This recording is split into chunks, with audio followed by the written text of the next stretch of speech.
2020. Topik obrolan pagi kali ini adalah mengenai peran Forum Kewaspadaan Dini Masyarakat atau FKDM dalam mencegah COVID-19 di Buleleng, di mana virus corona sudah mulai menggejala di Buleleng dan tercatat ada 5 orang yang diisolasi. Tapi kemarin kita baru saja mendapatkan informasi dari Bupati Buleleng di mana 4 dari ke-5 orang tersebut sudah boleh dipulangkan.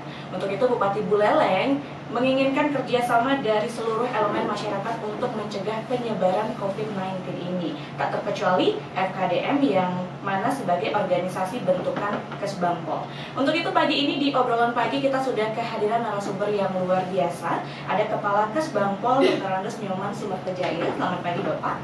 Selamat pagi, yang Swastiastu. Assalamualaikum warahmatullahi wabarakatuh. Lalu ada Sekretaris FKDM Bapak Gede Parmel. Selamat pagi Bapak, dan juga anggotanya sudah hadir ya, ada Bapak Nyoman Wester. Selamat pagi. Selamat pagi. Gimana nih kabarnya Bapak-bapak semua ini? Ya, Sehat ya, semoga selalu baik semuanya. Nah, sebelum kita ke topik nih Pak ya, mungkin masyarakat ingin tahu nih, apa sebenarnya FKDM Bapak? Oke, baik. Mikrofonnya bisa dipakai. Iya. Dihidupkan dulu Pak. Baik, terima kasih.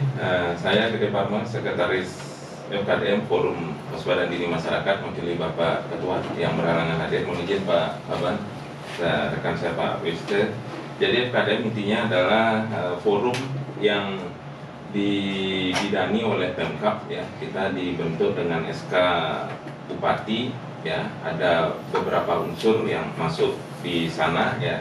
Ada keanggotaan resmi kita ada 5 ya. Pak Prof. Lasmawan Ketua, saya Sekretaris, lalu ada Pak Weste, Pak Sringge ya, Pak Suryawirawan ya. Dan berikutnya juga ada beberapa unsur intel ya, baik itu intel dari Kodim, Polres ya, Kejaksaan, Imigrasi ya. Berikutnya juga adalah seluruh Kapolsek, seluruh dan Ramil se-Kecamatan Buleleng. Nah itu keanggotaan. Nah fungsi utama kami sebenarnya adalah pengantisipasian dari ATHG, ancaman, tantangan, hambatan, dan gangguan. Ya, jadi formulanya itu ATHG itu. Bagaimana kami mengantisipasi?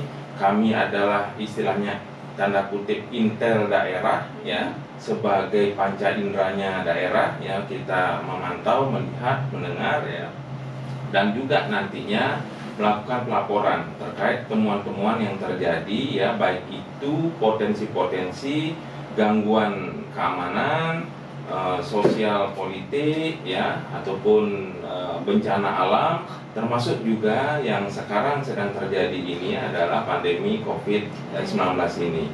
Karena apa? Ya ini kita langsung mungkin berbicara terkait pandemi ini. Ini memang merupakan salah satu yang nantinya akan menjadi potensi kerawanan sosial menurut kami. Karena tentu saja sejalan seiring dengan tugas kami dalam kaitan mengantisipasi potensi ATHG tersebut, COVID-19 ini memang sudah termasuk dalam kaitan tugas yang harus kami juga bersama-sama seluruh tim ya, yang ada di FKDM untuk bagaimana kami berupaya menangani potensi tersebut ya. Cuma batasan kami tentu saja tugasnya hanya sebatas pelaporan ya, tidak sampai penindakan ya. Nah ini yang perlu digarisbawahi. Nah apa kira-kira potensi yang kemudian terjadi ya? Yang pertama tentu saja adalah potensi sektor kesehatan itu sendiri ya. Jadi bagaimana masyarakat dengan pandemi COVID-19 ini, tentu keamanan kesehatannya pasti akan berpengaruh ya. Yang berikutnya tidak kalah penting adalah potensi kerawanan terkait sosial dan ekonomi. Karena ini pasti bertalian ini tentu saja ya. Ketika pandemi COVID-19 terjadi ya, banyak sektor formal maupun informal itu menjadi terdampak ya. Nah dampak ini akan ada dampak ikutan secara ekonomi juga. Nah ini yang secara umum lah dulu saya bahasakan, kita petakan lah kerawanan tersebut. Ya. Terus apa yang dilakukan oleh FKDM dalam menyikapi kondisi saat ini? Ada beberapa warga di Buleleng yang sudah terpapar virus COVID-19 ini. Baik, jadi batasan kewenangan kami memang tentu saja kembali ya, bahwa kami sebatas melakukan pemantauan ya, dan melakukan antisipasi yang nantinya bentuknya berupa rekomendasi laporan. Ya, ini memang sedang kami berjalan bersama-sama seluruh tim. Ya, kami kompak sekali. Ya, selalu berkomunikasi walaupun sekarang sudah ada bukan hanya social distancing ya, tapi physical distancing ya. Jadi kita melakukan komunikasi rapat pun dengan Pak Kaban dan teman-teman kita lewat via online aja lah ya, via grup. Nah, jadi kami saling menerima informasi laporan dari seluruh rekan-rekan tersebut yang tentu saja dengan adanya Permendagri nomor 46 tahun 2019 tentang perubahan atas Permendagri nomor 2 tahun 2018 tentang kewaspadaan dini ini, jadi kami bisa mengikut sertakan yang mengajak unsur Kapolsek dan Daramil di kecamatan. Jadi kami menyerap informasi dari sisi jumlah sih memang ada satgas ya, satuan tugas gugus tugas khusus yang dipimpin oleh Bapak Sekda, yaitu kami ikut pantau juga terus. Di samping itu di masing-masing kecamatan juga kami menerima informasi-informasi ya, baik itu dari Babinsanya ya, yang terus menelusuri bagaimana kondisi masyarakat, termasuk yang terkini adalah adanya kembali beberapa pekerja migran ya dari luar negeri yang bekerja di kapal ya, termasuk yang melakukan perjalanan dari luar negeri ya, itu yang kembali ke rumahnya masing-masing ya, terus kita pantau bagaimana proses isolasi dan sebagainya. Memang untuk saat ini kita paling tidak juga berupaya mendukung protokol kesehatan yang telah diterapkan oleh pemerintah, baik itu pusat, provinsi maupun di kabupaten ya. Dan juga bentuk tugas kami adalah dengan masuk ke masyarakat ya, melalui tokoh-tokoh adat, tokoh masyarakat ya, tokoh pemuda, tokoh politik juga ya. Kami juga membantu memberikan sosialisasi kepada masyarakat agar tidak terlalu panik yang berlebihan ya, termasuk juga mengindahkan himbauan anjuran dari pemerintah ya. Secara itulah social distancing tersebut. Bagaimana kalau ada kegiatan yang tidak terlalu penting kita harus mengkarantina diri di rumah ya, itu bentuk pengantisipasian lah ya.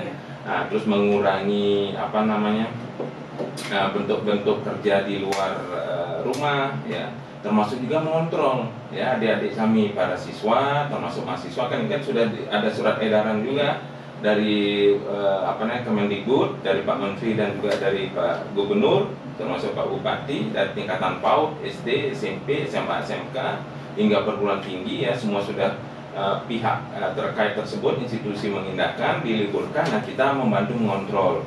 Mungkin ada ya, kemarin ada beberapa temuan-temuan lah adik-adik siswa ya, mahasiswa masih keluyuran segala macam yang harusnya belajar di rumah. Walaupun kami sadari lah mungkin tidak semua sumber daya fasilitas itu di masing-masing keluarga sama ya. Ini kan memang kita kan proses online daring ya, tapi mungkin ada beberapa masih terhambat fasilitas memiliki gadget dan sebagainya. Nah, ini memang terus kita pantau juga. Karena apa? Memang prosesnya kalau kita bicara pendidikan ini kan tidak hanya online daring, tapi juga konvensional itu memang masih perlu kita lakukan backup tersebut. Nah, itu hal-hal seperti itu. Kemarin juga yang mungkin nanti Pak BSD senior kami akan terkait adatnya seperti apa ya, nyepi terkait ogoh-ogoh. Nah, ini juga kita pantau, termasuk situasi di media sosial, karena kemarin kita juga dengar banyak sekali keluhan-keluhan ya. Mohon maaf ada bahasa oknum-oknum ya, tapi ya ini perlu kita ginilah juga ya, perlu kita cermati lebih jauh lah ya, bahasa-bahasa yang menolak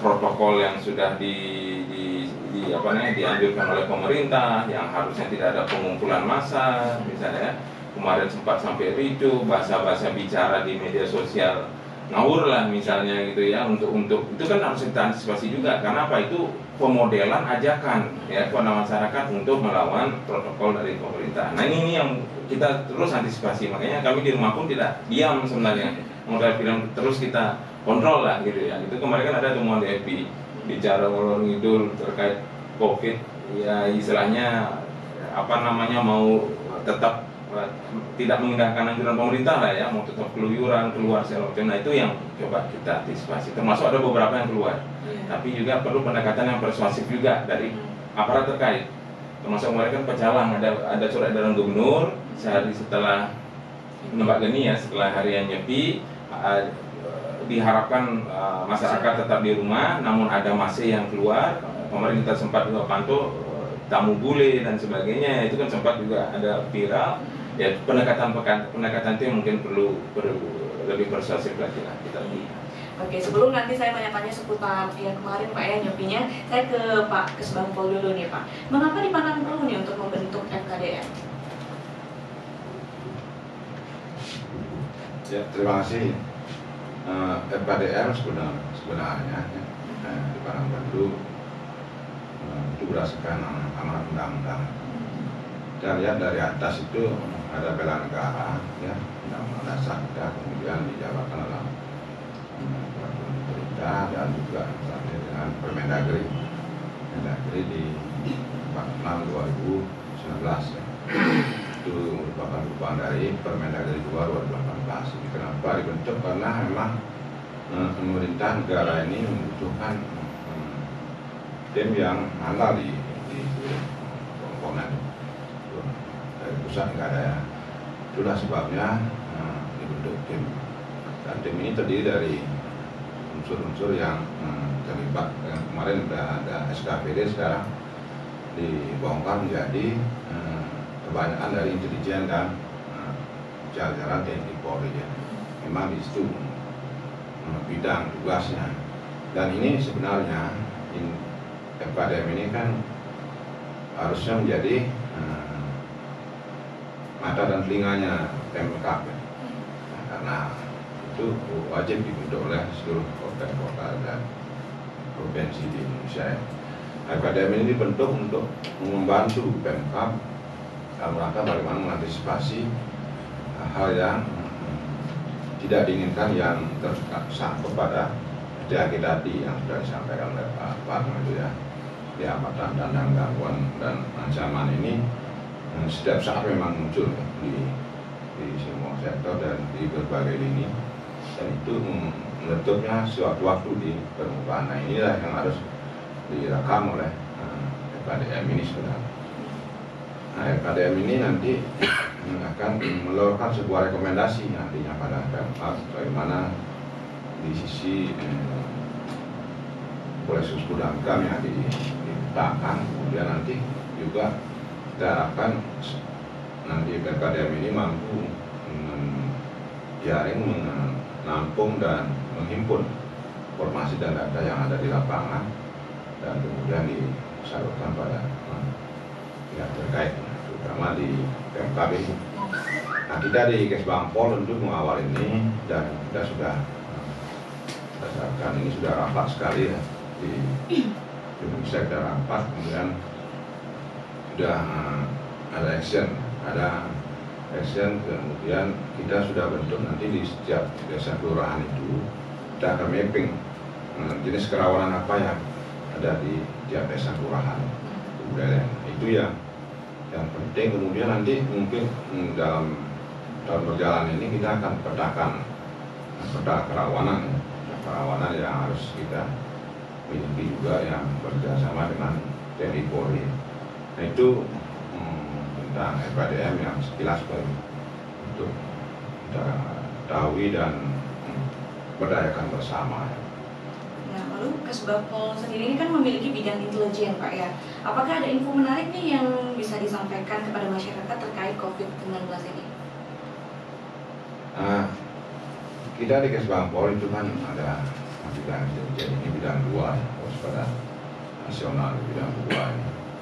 Memang di Kesbangpol ini bidang 1 dan 2 ini yang menonjol.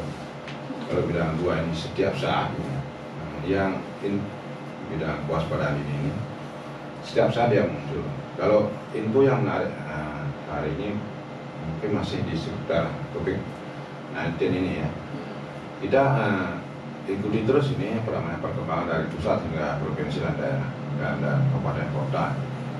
Di pusat ini sudah terekam itu sekitar 589 ya. 893 kasus positif ya.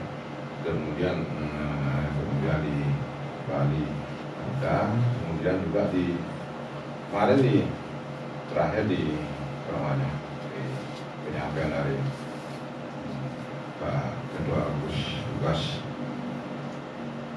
Pencegahan dan Pengendalian COVID-19 ini yang ditulis melalui Pak Kabag Protokol ini ada beberapa catatan itu ya, sudah kami rekam juga ya. Nah ini yang data-data ini yang terus kami ikuti dan kami juga share pada teman-teman apa nanti yang bisa kita lakukan. Tetapi COVID-19 ini kan kebanyakan eksekusinya di kesehatan ya, protokol kesehatan punya kerjaan kita hanya memantau. Sekali lagi kita hanya mengimpun data, memantau dan mengartikulasikan informasi itu kepada pihak yang terkait.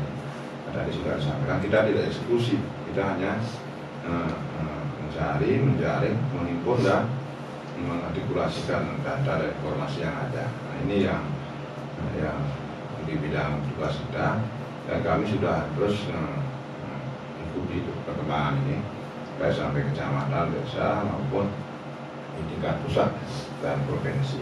Dan kita terus sharing ini dengan teman-teman utama di kecamatan dan di kabupaten. Ya, kita sudah seperti itu. Mudah-mudahan ini COVID-19 ini segera berakhir, karena kita juga social distancing, kemudian physical distancing. Terus tidak masyarakat ini sepertinya apa namanya agak was-was ya, agak was-was dan ketakutan memang, karena ini tidak kelihatan masalah. Jadi virus ini tidak kelihatan dan ini penyebaran cepat. Nah, oleh karena itulah diantisipasi terus oleh pemerintah. Kemarin pemerintah Kabupaten Bayang kan sudah menyemprot yang dipimpin oleh Pak Bupati disinfektan. Hari ini nanti sore nanti lagi disemprot lagi jam 5, sekitar jam 5. Nah ini kita ikuti, tetapi kita tidak terlibat. Kami hanya memantau karena itu kan eksekusinya dari pimpinan kita, kemudian mengajak instansi terkait, terutama dari kesehatan. Itu barangkali di situ pada di 2024 nanti kita terakhir nanti mungkin kita akan berikan rekomendasi pada pemerintah daerah bagaimana hati-hati di Buleleng ini, kemudian jadi menonjol seperti apa di setiap desa kelurahan itu barangkali. Oke, nah terkait pelaksanaan nyepi Pak ya, kan ada himbauan bahwa tidak boleh ada pengarakan ogoh-ogoh. Nah sejauh ini dari pantauan Bapak, apakah ada desa yang melanggar hal itu atau memang semuanya sudah tertib Pak? Mungkin Pak Besta bisa menanggapi. Terima kasih. Kami salah satu anggota dari FKDM yang membidangi masalah adat. Selama ini kami telah pantau sesuai dengan tugas kami terkait dengan himbauan instruksi dari gubernur dan juga himbauan dari Pak Bupati. Kami pantau dengan cermat bahwasannya dari 170 desa Pasaman yang ada di Buleleng itu taat. Kenapa taat? Mungkin mereka itu khususnya prajurus desa adat itu telah membaca, mendengar dan melihat apa dan bagaimana virus corona itu akan bisa mewabah dengan cepat dan entah dari mana datangnya ya. Dia tidak akan memandang siapa, apa profesor, doktor dan sebagainya. Pokoknya antem kromo lah begitu. Biarpun menteri, bahkan pun ya sampai tingkat yang lebih di atas. Jadi ogoh-ogoh kemarin prosesi daripada nyepi itu yang dimulai dari melasti atau melis, yaitu ogoh-ogoh dan pengurukan sampai sipeng. Dan sampai terakhir kemarin tanggal 26 himbauan Bapak Gubernur benar-benar dilaksanakan dengan baik. Berarti saya sebagai bagian daripada FKDM itu tidak mendapatkan sesuatu hal yang sangat menjawabkan. Ini yang saya senang. karena adat itu adalah mengelola spiritual, spirit mengelola tritegaran ini. Jadi mengelola yang namanya keseimbangan dengan yang dewasa, keseimbangan dengan antar manusia, dan juga mengelola lingkungan. Jadi desa adat selama ini saya pantau itu dapat kami katakan sangat taat dengan apa yang telah ditetapkan, digariskan oleh sang guru bisis. Oke, berarti semuanya taat ya. Oke mitra 104,6 FM, sebenarnya masih banyak sekali pertanyaan yang Tias miliki, tapi kita akan break sejenak ya setelah mendengarkan beberapa iklan. Dan untuk itu saya kembalikan lagi ke rekan Adi. Silakan rekan Adi. Dan mitra 104,6 FM, di sini kita masih berbincang dengan narasumber mengenai peran FKDM dalam mencegah COVID-19 di Buleleng ya. Nah, untuk FKDM nih Pak ya, bagaimana sih caranya FKDM untuk mengumpulkan data sebagai bahan masukan bagi pimpinan terkait mungkin sekarang yang lagi beredar COVID-19 gitu? Baik, terima kasih. Jadi sama tadi yang sudah saya sampaikan di awal, memang kita melakukan pendataan ini melalui penyerapan informasi. Ya, tadi kita melalui jejaring kita, walaupun kita di tim inti jumlah tidak terlalu banyak ya atau dibatasi karena berdasarkan aturan Permendagri tersebut. Namun tentu saja kita yang terdiri dari tokoh masyarakat, tokoh adat seperti Pak Weste, tokoh pemuda, ya. Nah ini memang memiliki jejaring ya, dan jejaring ini juga yang bergerak lah paling tidak memberikan informasi kepada kami. Ya. Nah ini sebagai bahan nantinya, seperti Pak Kaban tadi sudah sampaikan, kami ada batasan tidak sebagai eksekutor ya, tidak mengeksekusi dari hasil temuan kami, tapi batasan kami hanya melaporkan ya. Tapi laporan tersebut tentu nantinya kami kawal ya, ke pemerintah. Oke, nah di 104,6 FM yang mungkin aja ingin bertanya ya seputar bagaimana perkembangan atau data apa saja yang sudah ditemukan, kalian bisa joinan di 23455 dan sambil menunggu penelpon karena belum ada yang masuk, kali ini Tias dulu deh yang nanya ya. Nah, selama berkembangnya virus COVID-19 ini, apakah info apa aja yang sudah dikumpulkan oleh FKDM? Ya baik, jadi itu tadi ya, kami bagaimana berupaya mengamankan protokol kesehatan yang telah ditetapkan oleh pemerintah ya. Di atas itu semua adalah keamanan kesehatan. Baru setelah itu ya kita tentu saja ya, pemerintah pusat pastinya sudah berhitung juga dengan pemerintah daerah untuk mengukur dampak ya, karena yang paling riskan dalam perjalanan pandemi COVID-19 ini adalah dampak ekonomi. Nah bicara terkait kita khususnya di Bali yang roda perekonomian, pertumbuhan ekonomi lebih tinggi ya dari pertumbuhan ekonomi nasional sebelumnya ya, kita di angka digit itu 6,3an sekian ya, sedangkan pusat aja 5,4an. Jadi itu ditopang oleh pariwisata ya. Nah ini dampaknya yang coba kita sambil jalan masih kita berproses ini, kita pelajari. Kenapa? Kurang lebih 70% ya pergerakan ekonomi, pertumbuhan ekonomi Bali itu dari pariwisata, baik itu pelaku langsung ya, investor, pengusaha dan pekerjanya, dan juga sektor lain sebagai sektor pendukung ya, dan termasuk sektor informal seperti pertanian, perkebunan ya, peternakan, perikanan dan sebagainya, yang mana selama ini mereka sektor-sektor tersebut berkembang bisa jalan juga karena adanya sektor pariwisata. Karena apa? Ini kan hukum ekonomi supply dan demand ya. Jadi begitu banyak demand dari industri pariwisata, tentu supply ini juga akan bertumbuh demikian pesatnya. Nah ini yang coba kita pelajari dengan kondisi saat ini. Tadi Pak Kaban sudah menjelaskan ya, kita masih membuat peta kerawanan tersebut ya sambil jalan. Tapi yang pasti ini memang COVID-19 ini tidak bisa kita anggap main-main. Karena apa? Ini perkembangannya, pertumbuhannya kurang lebih ya, kalau hitung-hitungan dari seluruh negara, ini kan seluruh negara kena ya, hampir 30% pertumbuhan jumlah orang yang terkena, atau istilahnya deret ukur ini. Jadi satu orang itu akan menginvasi sekitar 4,7 sampai 5 orang. Kalau ini kita tidak benar dalam melakukan protokol pengamanannya. Memang harus bersama-sama lah ya. Ini sempat wacana kemarin juga yang berkembang, ini terus kita pantau juga FKDM terkait lockdown ya. Ini kan lockdown juga menjadi isu yang ngeri-ngeri sedap juga kalau digoreng ya. Kita tidak bisa menyamakan dengan negara lain kalau semudah itu untuk lockdown. Jadi ya untuk saat ini ya kami percaya dan yakin keputusan Bapak Presiden itu sudah tepat untuk semi lockdown lah, kalau saya membahasakannya semi lockdown ya. Jadi kita isolir dalam batasan-batasan tertentu. Kalau total kali lockdown sulit. Kenapa? Tipikal masyarakat kita beda dengan masyarakat yang di Korea Selatan, di Cina atau di Eropa yang tanda kutip sudah lebih mapan dan juga lebih banyak di pekerjaan jalur formal. Kalau kita kan informal.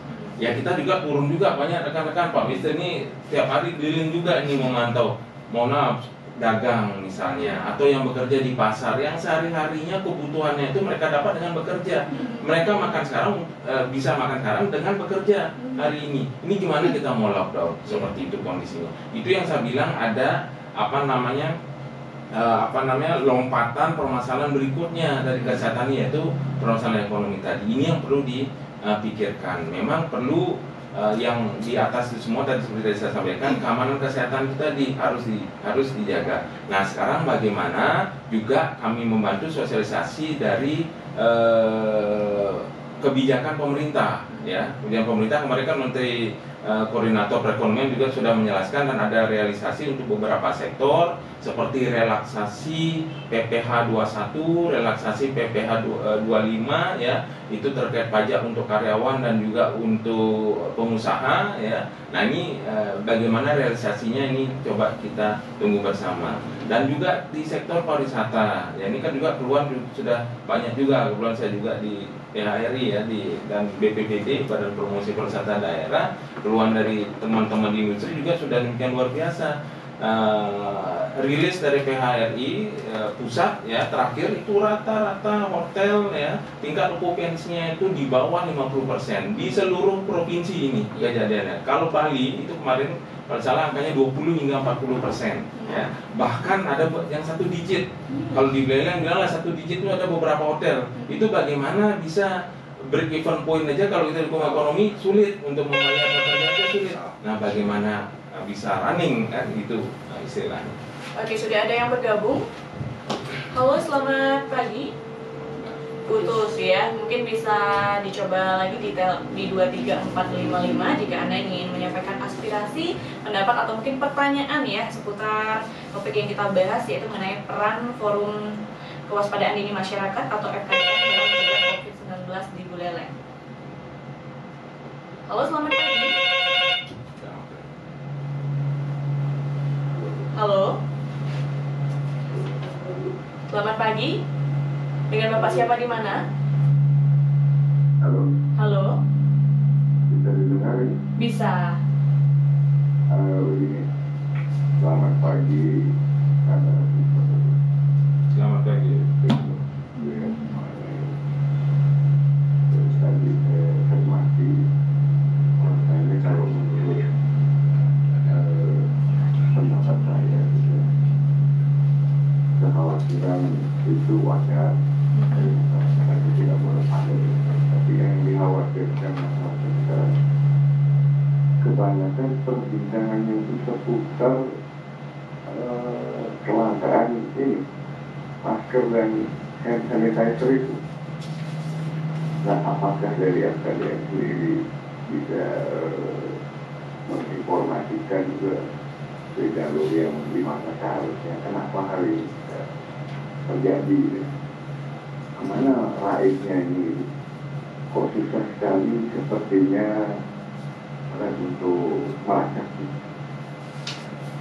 melacak teroris saja sebenarnya gampang sekali gitu ya, sepertinya gitu. Tapi melacak masker kok susah banget gitu. Mana gitu? Dan kan banyak juga yang di online itu. Bahkan dari kain dan sebagainya. Nah ini untuk jenisnya itu seperti apa? maka nanti sekedar penutup mobil saja, maka dia tidak bisa memotong itu virus itu supaya tidak masuk. Ini kan perlu juga semua yang ada yang terkait itu untuk banyak memberikan informasi gitu. Banyak beredar sekarang masker yang online gitu. Apakah itu higienis atau tidak? Layak untuk dipakai untuk menangkal penularan virus ini. Nah itu apalagi itu yang untuk yang ini ya. Untuk pariwisata sendiri tadi saya baca itu malah dikhawatirkan Bali itu sudah zero wisman gitu. Ngeri kan jadi dikhawatirkan sudah zero wisman kalau ini terjadi, apakah salahnya pulau kita tercipta ini. Nah sebaiknya apa yang untuk dilakukan seperti tadi itu katakan itu kehidupan kan beda dengan di luar itu. Kalau misalnya dalam pun gimana itu kan kebanyakan masyarakat kita yang tadi disampaikan itu kerja sekarang untuk makan hari ini. Ini yang betul-betul membuat kita was-was juga gitu, walaupun kita tidak buat panik mengikuti anjuran pemerintah ini. Upaya-upaya dilakukan sudah kemarin di depan rumah saya juga kita sama pemerintah hari ini. Upaya-upaya yang dilakukan pemerintah luar biasa yang cuman eksesnya bagi orang-orang terutama pendidikannya kurang banget kan, pemahamannya itu seperti apa gitu. Ini yang perlu kita pikirkan bersama sehingga kondisi yang hidup itu bila semi lockdown ini tidak kemana-mana gitu. Jadi komentar juga itu dan lain-lain tidak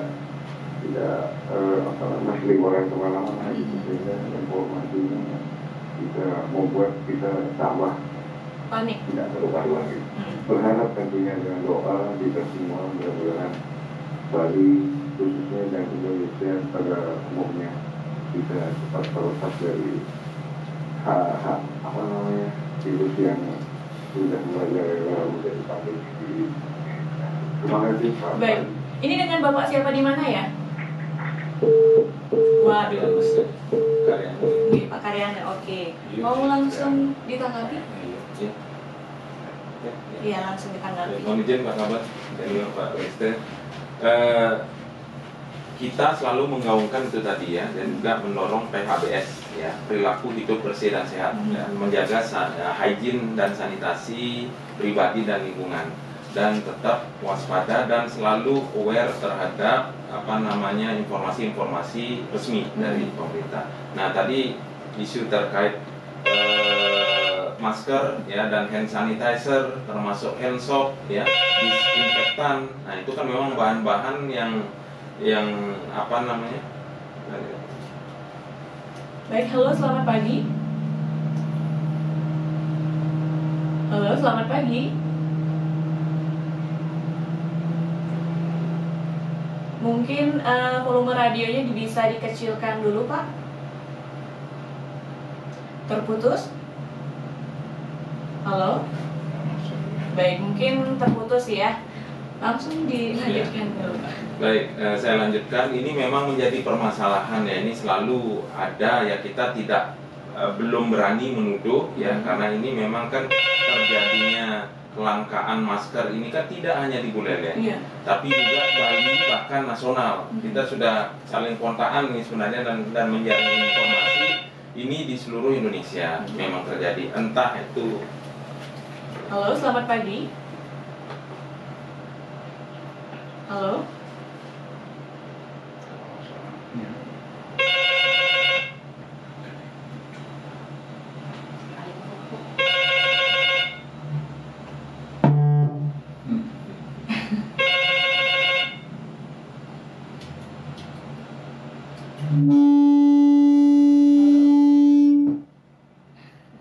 Baik, mungkin yang ingin telepon bisa coba di 23455 dan jangan lupa kalau mau telepon volume radionya dikecilkan dulu ya biar tidak menguing di udara nanti. Bagaimana? sudah terputus kayaknya. Ya, bisa dilanjutkan lagi, Baik, Pak. saya lanjutkan. Itu ada informasi dari perusahaan ya, ini kebetulan juga di level nasional pusat yang memang sebagai produsen masker ya, ini ketersediaan bahan yang memang tidak ada. Karena apa? Kalau masker dengan standar itu kalau salah, ya saya tidak ahli masker ya, tapi dibilang yang resmi itu ada 3 lapis ya, lapis luar, tengah, dan dalam untuk pelindung yang menyentuh dengan hidung kita dan mulut. Nah ini bahan tersebut yang memang yang biasanya bahan tidak diproduksi Indonesia, bahan impor, karena situasi sekarang beberapa negara di luar itu lockdown, ya akhirnya bahan impor tersebut tidak bisa masuk. Nah itu memang penjelasannya, walaupun ada opsi kecurigaan kedua ya, permainan mafia lah pasti. Ini banyak, mohon maaf tanda kutip, orang kurang ajar atau yang pengusaha kurang ajar yang bermain ya dalam situasi seperti ini. Tidak ada sisi kemanusiaan. Nah ini coba kita juga pantau, paling tidak ya kita di level belelang kecil-kecilan, nah coba kita lihat juga. Kemarin saya sempat memperhatikan memang ke toko modern berjejaring baik yang besar ataupun yang kecil itu tidak ada semua, memang sampai ke apotek resmi pun yang dulu pernah memang ada apotek saya tidak sebut namanya lah itu ya, disebutkan oleh pemerintah sebagai bagian dari BUMN, ternyata kesulitan juga dalam kaitan penyediaan. Saya sempat ke salah satu toko jejaring, ini contoh pribadi, datang melihat ada 1 dus besar kantong masker. Saya tanya petugasnya, dia bisa saya beli langsung sekarang, tidak bisa, menunggu karena alasannya shift. Diminta waktu itu jam 5 ya, sekitar 2 jam setelah itu baru datang lagi cari untuk beli masker. Datang saya jam 5 ternyata habis, sudah diborong katanya.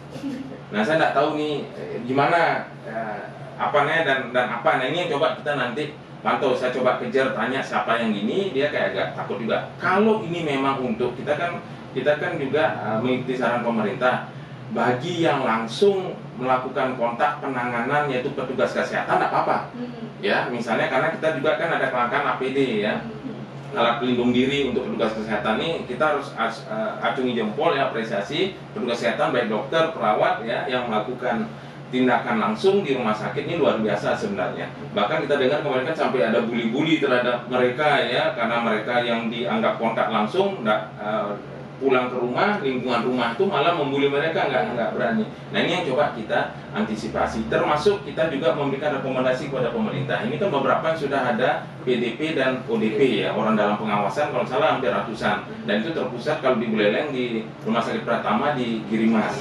Nah ini yang perlu mungkin diperhatikan, nanti kita melalui Pak Kaban juga, bahwa orang dalam pengawasan tersebut yang diisolir tersebut bagaimana kebutuhan pokoknya, konsumsinya sehari-harinya bisa terjamin juga ya. Kemarin kita sempat komunikasi juga, saya kebetulan ada teman dari orang Pemkab juga sebenarnya beserta keluarganya seluruh, karena ada PDP yang pegawai migran baru datang, dia langsung kontak itu ketemu lagi dengan keluarga yang lain, akhirnya semua itu menjadi suspek ya di ini. Karena ini kami harapan sih ke pemerintah nanti juga memberikan masukan ya, karena kami bagian juga dari sana, bahwa bagaimana nanti bisa tetap dipantau ya kondisi logistiknya dan juga kondisi rumahnya. Ini kan kita harus tracing terus, ini dia dari sini kemana, dari ini kemana, bahkan dia megang apapun harus kita cek. Setelah itu baru kita lakukan misalnya pengantisipasian, penyemprotan disinfektan dan sebagainya. Tadi aja saya sebelum datang ke sini nanya Pak Ketua, ini sudah disemprot nggak di sini? Sebelum acara ternyata sudah, katanya saya 3 kali. Nah ini contoh yang baik lah ya, dari Guntur sudah menerapkan hal tersebut. Nah ini yang coba kita bantu edukasi lah ke masyarakat, termasuk juga kerawanan sosial dan ekonomi yang kemungkinan muncul ya. Nah terkait itu tadi Pak Karyani juga kami menjawab benar sekali bahwa perlu pengantisipasian dari sekarang, karena hidupnya, napasnya masyarakat Bali ini memang kurang lebih 70% langsung maupun tidak langsung itu dari pariwisata. Jadi bukan hanya pengusaha atau pekerja pariwisata saja yang collab sekarang, travel agent saja yang collab, restoran yang collab, airline pun ya, karena nggak ada penumpang yang datang, baik itu wisatawan mancanegara Nusantara collab juga. Ini hampir semua kita collab, petani pun bisa collab. Karena apa? Yang biasanya distribute beras misalnya di seputar, ataupun sayur-sayuran, buah, daging, nelayan pun ini dampaknya luar biasa sebenarnya. Nah ini yang perlu kita antisipasi dengan jaring pengaman sosial ya, apa bentuknya nanti bantuan langsung tunai seperti dulu atau seperti apa ya, pemodelan-pemodelan itu yang kita akan tunggu juga dari pemerintah. Tapi paling tidak kami FKDM akan terus memantau bagaimana sih kondisi masyarakat dari misalnya menit per menit lah, bahkan jam per jam, hari per hari ini kita cek terus bagaimana kondisi real di lingkungan sekitar, keresahannya seperti apa. Kalau resah sih pasti resah ya, kita pun pasti resah, yang bekerja di jalur formal aja pasti resah, apalagi yang informal sudah tadi kami sampaikan itu. Nah ini yang perlu kita antisipasi, tapi tetap dengan itu tadi keamanan kesehatan yang utama. Makanya saya istilahkan ada sebut salam as gitu ya. Jadi aman, sehat, sejahtera gitu. Jadi aman dan sehatnya dulu, baru kita mikirkan sejahtera perut ya. Tapi perut memang harus dari sekarang kita pikirkan bagaimana ekonomi. Karena apa?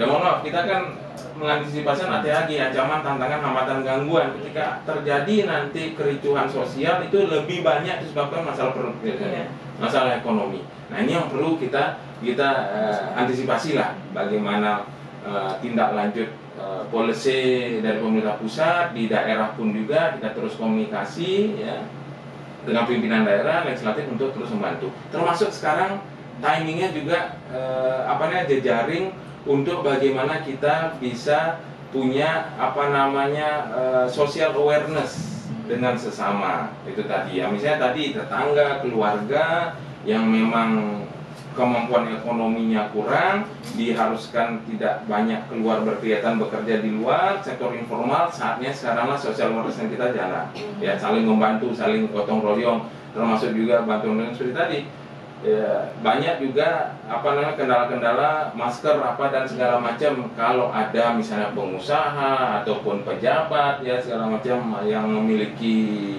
rezeki lebih ya, bisalah timingnya sekarang untuk saling membantu lah. Kita contoh lah di luar negeri aja itu pun semua begitu kuatnya. Itu tadi Pak Kaban sudah menjelaskan bela negara. Dasar kita tuh sebenarnya dari bela negara itu kebersamaan, gotong royong, kesetiakawanan sosial juga itu dari bela negara itu. Bahwa ketika negara membutuhkan negara dalam masalah, sekarang negara dalam masalah ini, konsepsi kita sama, negara dalam masalah kita harus bergerak bersama-sama segenap komponen, tua, muda, laki, perempuan, baik itu dari ekonomi bawah, menengah ataupun atas itu. Bahkan tuh beberapa ada pengusaha kelas bawah menengah aja, mereka saya dapat dengar membantu nyumbang masker gratis itu. Apalagi harusnya pengusaha-pengusaha kelas kakap. Ya walaupun sekarang kita dengar sudah mulailah beberapa pengusaha-pengusaha besar itu memberikan bantuan-bantuan lah ya, masker, disinfektan, segala macam. Dan ya kami anggap gini, Pak Krennya benar tadi, kita harus ada standar memang ya, kita melihat rajin sanitasi. Tapi di kondisi sekarang ya kita berupaya lah pengantisipasian, yang penting tetap pada standar rajin dan sanitasi. Masker misalnya, kita belum dapat masker ini, kemarin saya dengar ada masker kain dijual ya nggak apa-apa, kita sementara pakai masker kain dulu, masker kain, tapi cuma bagaimana tetap dijaga hygiene sanitasi ya, dicuci. Karena apa, masker itu sebenarnya sekali pakai, habis pakai langsung dibuang. Dan sekarang juga harus antisipasi, kita juga berikan edukasi sekarang, masker yang sekali pakai tersebut kalau bisa dirobek aja, dipotong langsung. Karena apa? Supaya tidak daur ulang. Karena ini ada temuan juga kami di FKDM, ada masker yang sekali pakai akhirnya ada yang memungut, diambil ya kita tanda kutip maksudnya masyarakat Indonesia sangat kreatif soalnya gitu ya, kreatif dalam berbagai kondisi gitu ya, dicuci lagi, dikencangkan, disetrika lagi seperti baru lagi ya, kemasan baru lagi. Nah ini jadi salah satu edukasinya langsung robek ya, kita ada masker langsung robek, langsung potong masker yang sekali pakai. Kalau kain silakan dicuci ulang, cuma ada batasan lah beberapa kali pakai. Nah ini coba kreativitas ini coba kita dorong. Kemarin kita kelompok pemuda juga ada yang membuat masker dengan harga lumayan sedang lah. Nah ini coba nanti kita dengan beberapa pejabat pengusaha terkait membeli dan mendistribut lah ke beberapa, termasuk yang sebenarnya ke pasar yang paling penting. Itu dari saya bilang sektor informal yang setiap hari bekerja pedagang ya itu sulit dah gitu ya. Masa ke pasar juga itu nggak sepi-sepi gitu, walaupun ada corona, cuma ya gimana lagi ya, mereka sudah cuma bagaimana menjaga itu saja yang kita coba berikan sosialisasi, cuci tangan, selalu jarak berbicara segala macam ya, dan juga hand sanitizer dan menutup muka itu. Nah sedikit lagi nih Pak ya pertanyaannya seputar tadi sempat disinggung ada informasi yang simpang siur mungkin di media sosial segala macam. Nah sebenarnya siapa pihak yang boleh menyampaikan informasi terkait COVID-19 ini? Sebenarnya yang paling resmi yang menyampaikannya paling sah dan benar adalah gugus tugas di Kabupaten Bogor dan gugus tugas Basekda yang harusnya menyampaikan secara yang baik. Nah, kemarin sudah di beberapa hari ini yang lalu sudah ditegur bahkan oleh Pak Sekda karena ada informasi yang sumbernya tak jelas atau memang yang sengaja bikin hoax mengacaukan situasi ya. Sehingga Pak Sekda sudah melewati di grup dan sudah dipanggil sudah diberi peringatan. Memang kalau kita lihat sesungguhnya harusnya Pak Sekda yang paling berperan di situ, gugus tugasnya atau dinas komunikasi dan informasi ya, infonya paling tidak dan atau juga di Humasnya. Jadi tiga ini yang paling berperan, yang paling sah sebenarnya untuk memberikan informasi dari sisi kabupaten. Tapi kita juga tidak menutup kemungkinan dari luar kabupaten juga maksudnya. Dari kita punya ruang grup di luar juga atau grup-grup di luar Pemda banyak juga yang masuk kadang-kadang itu tidak terkenali. Nah, kitalah yang harus mampu menjaring, kita yang harus memfilter ini informasi itu apakah ini benar atau tidak. Jangan langsung di-share, diterima jangan langsung di-share, tapi dikaji, dipikirkan, dipelajari dulu informasi itu. Kalau memang sudah benar resmi baru kita share. Kadang-kadang kan banyak yang mengatasnamakan dokter langsung memberi penjelasan di medsos, kemudian itu disebar kemana-mana. Tetapi kita harus cek dulu benarnya apa benar dari sisi medikalnya dan biasanya konfirmasi ke dokter yang tidak aja dekat di sini benarnya. Barangkali itu ya tidak seluruh informasi kita bisa kita tegaskan atau bisa kita pakai, tetapi harus dikritisi lagi informasi itu benar atau tidak sesuai dengan ilmunya atau SOP-nya dan sebagainya. Baik, terima kasih sekali. Sebenarnya kalau berbicara mengenai virus corona ini nggak akan ada habisnya ya, tapi kita sudah 1 jam bersama, ada Bapak Kusbangpol, lalu ada dari FKDM juga. Dan jangan lupa Mitra 104,6 FM yang mungkin kelewatan obrolan pagi edisi hari ini, kalian bisa menyaksikannya di YouTube Radio Guntur, langsung aja ke sana. Jangan lupa untuk subscribe ya, di like juga, diklik tombol loncengnya biar kalian nggak ketinggalan video-video lainnya dari kami. Untuk itu, saya kembalikan ke rekan Adi. Silakan rekan Adi.